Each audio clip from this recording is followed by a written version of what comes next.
Hi, this is Mike Gant, and this is our weekly teaching for Saturday, August the, 27th. I'm doing this a few days ahead of time. And this will be weekly teaching number 43, and this will be the third part of this review I'm doing of the viral video put out by Matthew Vines, I think originally in 2012. And yes, and then he had a book published based on what he taught in this video, put out in 2014.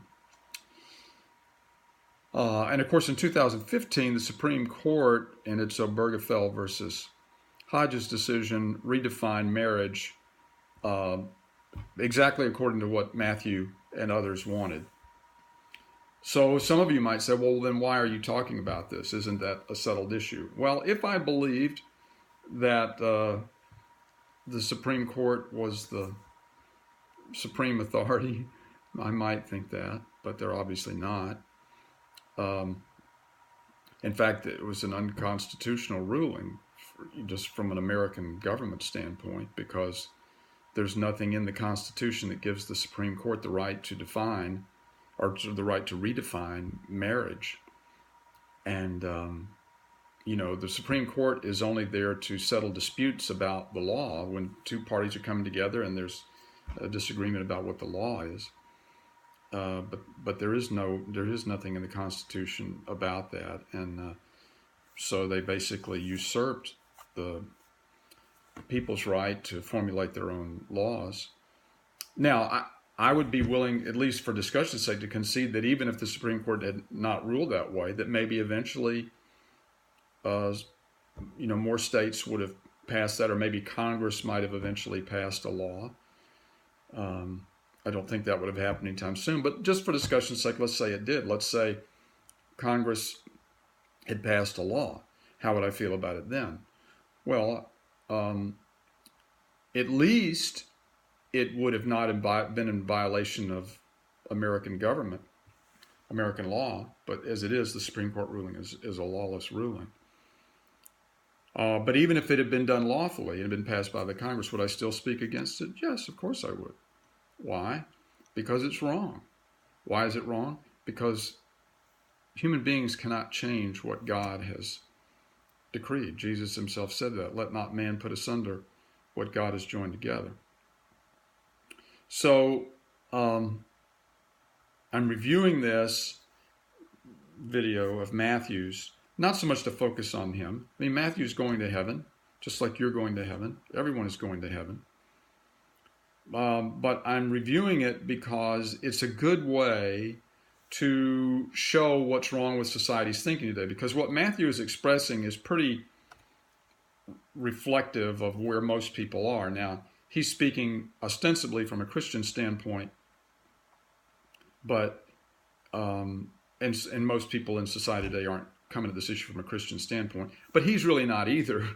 And that's what I want to demonstrate, or one of the things I want to demonstrate through this review is he's not really coming to it from a completely secular point of view, but he's using Christian vocabulary, using biblical vocabulary, and he's framing it as a biblical argument. But as I'm showing you, the first 15 minutes, which is basically his introduction, where presumably he's trying to be neutral and just sort of lay out, okay, this is what one side says, this is what the other side said, so that he can go into his argument about the, quote, 6 verses which speak against homosexuality. But he's basically fighting the entire argument in the introduction. And if you buy into the introduction, you've already lost the argument before you ever get to the 6 verses. I read a sentence this week in another book on an entirely different subject. Didn't have anything to do with Matthew, didn't have anything to do with this issue of marriage. But here was a sentence, and I'll just read it. It says, if the Christian agrees to these terms, meaning these terms of argument, he is already lost because he has agreed that the Bible is wrong. If the Christian agrees to these terms, he is already lost because he has agreed that the Bible is wrong. And that's what I'm trying to show you. If you agree to the vocabulary that Matthew is using at the beginning, and he doesn't ask permission to use it, he just talks about it as if, yes, this is the way it should be talked about. If you agree with his vocabulary, then you've already lost the argument, and I'll show you how that happens. To do that, let's pick back up where we left off last week. And this is at minute 7, second 30. So 7:30 on the YouTube video. Here we go. Philippians 2, verse 4 tells us to look not only to our own interests, but also to the interests of others. And in Matthew 5, Jesus instructs that if someone makes you go 1 mile, go with them 2 miles. And so I'm going to ask you, would you step into my shoes for a moment and walk with me just 1 mile, even if it makes you a bit uncomfortable? I am gay. I didn't choose to be gay. It's not something that I would have chosen.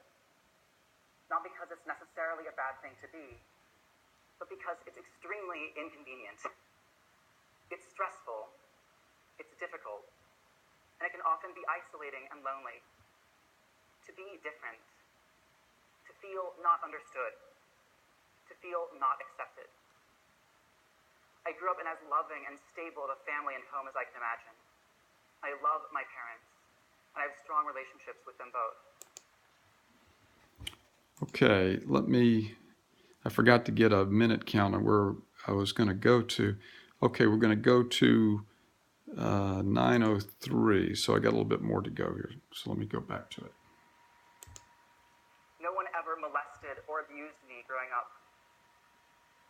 And I couldn't have asked for a more supportive and nurturing childhood than the one that I had. I've never been in a relationship, and I've always believed in abstinence until marriage.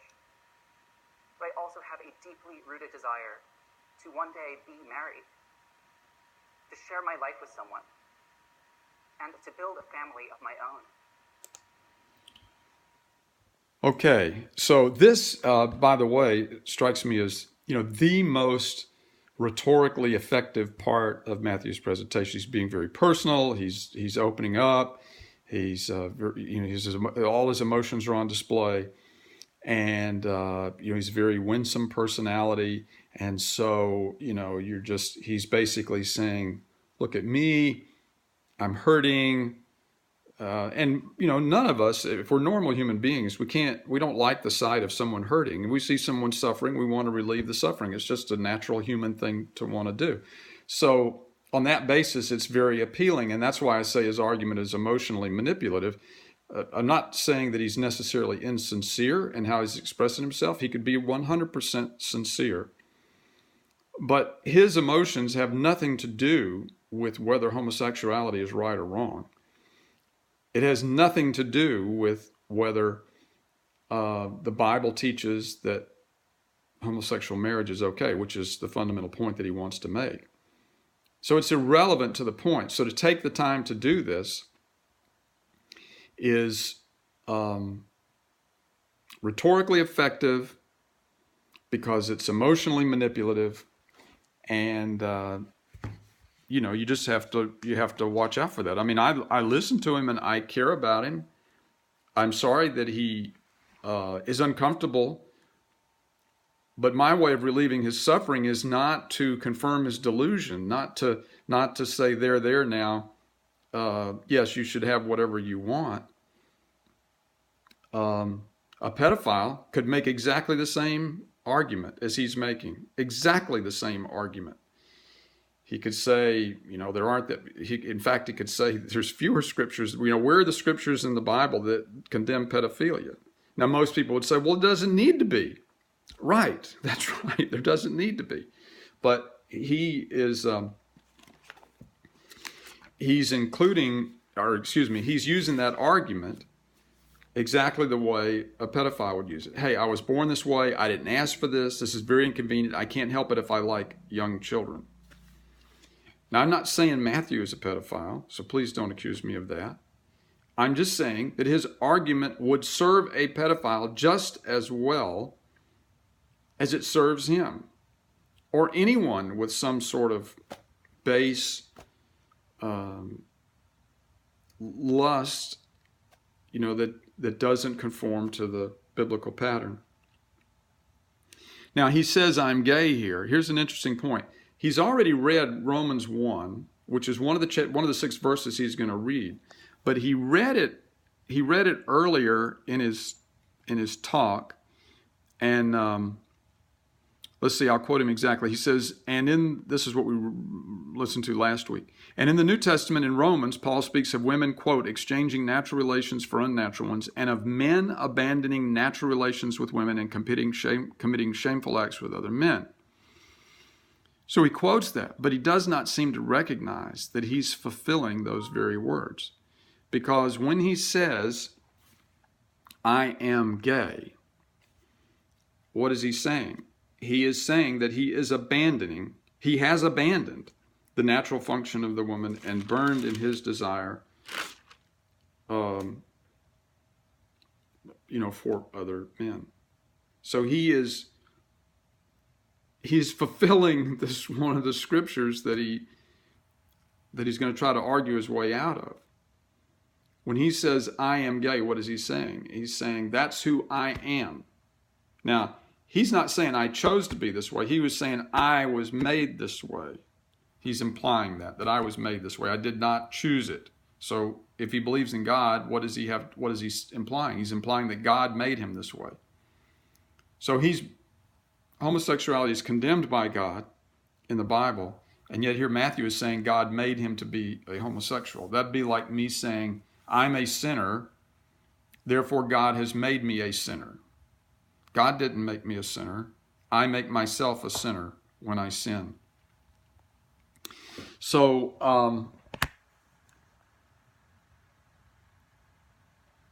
let's see here. He tells us to not only look out for our own interests, but the interests of others. Yes, if someone asks you to go 1 mile with him, go with him too. Yes, these are all things. And so then he says, would you step into my shoes for a moment? So he's basically, okay, I'm the victim here, so I want you to step into my shoes. I'm the victim. If you don't agree with me, you are responsible for my suffering. Or at the very least, you're one of these awful, the awful priest and Levite that walked past the man beaten up on the road. You're not like the Good Samaritan. The Good Samaritan would help me. He says, I want a family of my own. I have a deeply rooted desire to one day be married. Well, if he had a deeply rooted desire to one day be married and have a family, then he would not be saying, I am gay. Because if you're gay, you can't be married, and you certainly can't have a family. You can pretend to have one. You can go hire children. You can buy them. But you can't. God's not going to give you any children if you live that way. They just won't come that way. And the proof of it is that homosexual people who, quote, marry have to go acquire children some other way. It's not going to happen because they married. Whereas if you have a man and a woman and they marry, children are the natural outcome of that result. You have to do something to stop it as opposed to do something to try to make it happen. So, I think we've got time to read one more section. We're going to go from where we are now to 10:59. So here we go. But according to the traditional interpretation of Scripture, as a Christian, I am uniquely excluded from that possibility for love, for companionship, and for family. But unlike someone who senses a calling from God to celibacy, or unlike a straight person who just can't find the right partner, I don't sense a special calling to celibacy. And I may well find someone I grow to love and would like to spend the rest of my life with.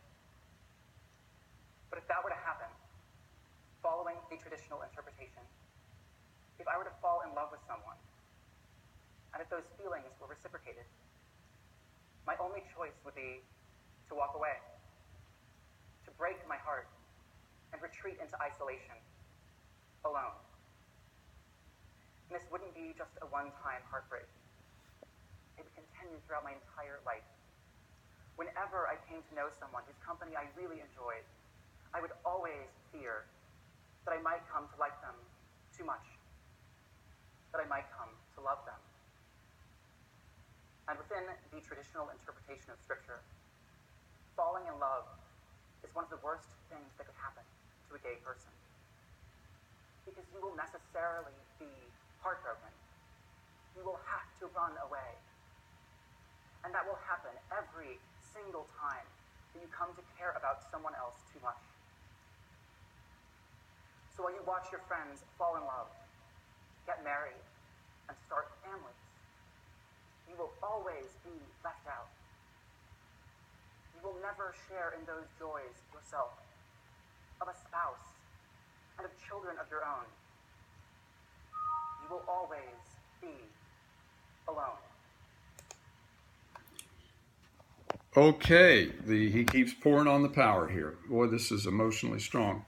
Now, one of the reasons why this is so strong, his argument is so strong here and so emotionally powerful, is because he is appealing to Christians who are not very biblical, who are not very steeped in the scriptures, and there are a lot of them. They don't live their lives according to the scriptures. Maybe they go to church every week, but it's just kind of, when they're there at church, they think about it. When they're away from church, they don't.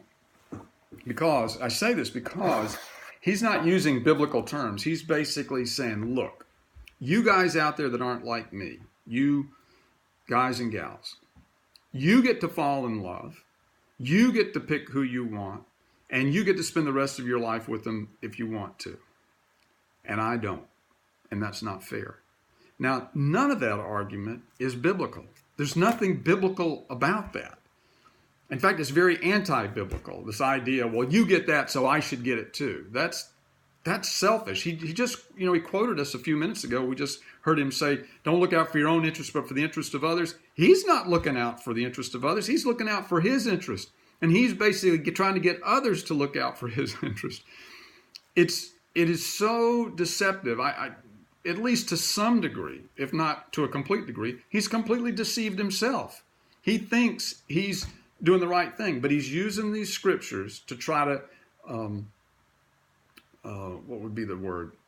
Well, manipulate other people into doing what he wants. We see people doing that politically all the time.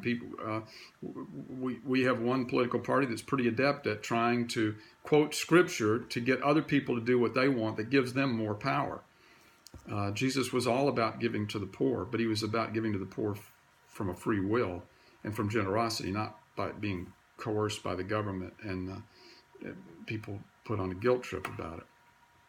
But you see, that's the argument that works in America today. Forget for a moment Matthew and the video. Just think about, okay, how is it that homosexual marriage has come to be approved of by, depending on which survey you look at, 50 to 60%, maybe even the low 60s, approved of. Why is that? Because the argument has been made by the people who call themselves the LGBT lobby.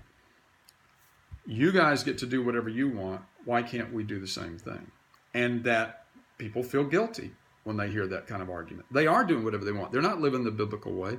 You got all these, quote, I don't even like these terms, gay and straight, but you've got all these straight people who are doing whatever they want. And now you've got people who don't want to live, homosexual people saying, well, we want to do the same thing. So another way of stating this is that if Christian couples had never embraced divorce as strongly as they've embraced it, we wouldn't be at this place with same-sex marriage, because homosexual people wouldn't want it if you were locked into it for life. We had to get on-demand, no-fault divorce before you could get to same-sex marriage. So I see why that argument is effective. And at that point, I am as much against all these, quote, straight people who want to be able to divorce on demand and unilaterally as I am against what Matthew's pushing for. They're both as wrong as they can be. They're both being as unbiblical as they can be. There's nothing biblical about on-demand, unilateral divorce. Why wouldn't homosexuals want same-sex marriage? If you can enter it knowing that you can end it at any time you want, for any reason you want, well, of course you'd enter into it, because there's no restraints whatsoever. But marriage, the way God set it up, was one man, one woman, one lifetime. You do it, you're locked in. If you think locked in is a bad thing, then you don't understand marriage and you don't appreciate it. It's a wonderful thing to be locked in to one person, to be committed to one another. Marriage is more beautiful than can be described in words. It is to be honored. It is to be appreciated. And that's my ultimate goal here in these teachings, is not to try to prove Matthew wrong, but to try to prove marriage right in your minds, to help you return to what God says about marriage, so that you can teach your children and they can teach their children, and we can live according to the way God set it up. And when you live according to the way God set it up, you get married, you stay married. And you say, well, what if I fall out of love? We fall out of love with one another. Well, that's what's wrong with that whole section Matthew just did. He's appealing to straight people. Hey, you get to do that. Well, they shouldn't get to do that. This is American romantic comedy fairy tale language. Fall in love. There's no love is choosing to live for the good of another. I'm not saying you don't have feelings for the person that you marry. I have enormous feelings, growing affection for my wife. But affection is not the same thing as love. Love is doing what's right for her when I don't feel affection, when I don't have any feelings, when I don't, quote, feel in love. This is all feely, touchy. This is emotions from beginning to end. There's nothing biblical about this argument. And again, I'm not picking on Matthew. He is very, very typical. He's a very effective communicator. His video went viral. Lots of people have seen it. I think it was close to 1 million people or something. So I'm using it because it has been responded to and praised by so many people, and because it is so, its argument is so typical of the argument that is currently winning the day, but in the end won't win because it's not right. It's not true. So again, I'm using his video as a teaching vehicle, but my point is to teach about marriage and how holy it is and how wonderful it is and how precious it is, and how it's because of 40 to 50 years of non-homosexual people abusing it that we got to the point where we now have such a thing as same-sex marriage, which is obviously an oxymoron. It's not really marriage. But it's we who brought the situation about. I don't really blame people who think they're homosexuals. I don't deny that there are people that do homosexual things. I just deny that there are, quote, homosexual people. We're all people. We're all sinners. We're all made in the image of God, and we've all sinned and fallen short of the glory of God. And if we choose to wallow in a certain sin and call ourselves that, it's not helpful. Call ourselves by the name of the sin, that's not helpful. But I don't blame the people. Okay, so that said, I don't primarily blame those people for pushing for same-sex marriage. I primarily blame people like me, people like us, Christians, for so dishonoring marriage that we made it something that they could want, something that someone in that position, someone wallowing in that sin could want. They would only want it if it was all about feelings, if it was all about doing it as so long as you both shall love. That's why they want it. If it was a lifelong commitment, I'm not saying nobody of that persuasion would want it, but it just wouldn't carry the day. And most of them in their honest moments will say the same thing. I've read enough of their own comments on the subject. So I think that's all we've got time for today. Sorry for leaning forward in the screen. I have to look to see I could have looked with my glasses, and that would have saved me doing that. So I'll try to learn some better habits. But let me leave you on this note. God gave marriage to be a blessing. We need to return to the scriptures to understand what it is and live according to it. And when we do, we're going to experience the blessings that God had in mind when he gave us the commandments. Matthew and anyone else who thinks like him can have a wonderful life. But that wonderful life won't come by rearranging things that God has defined and redefining them in different ways according to the way we like.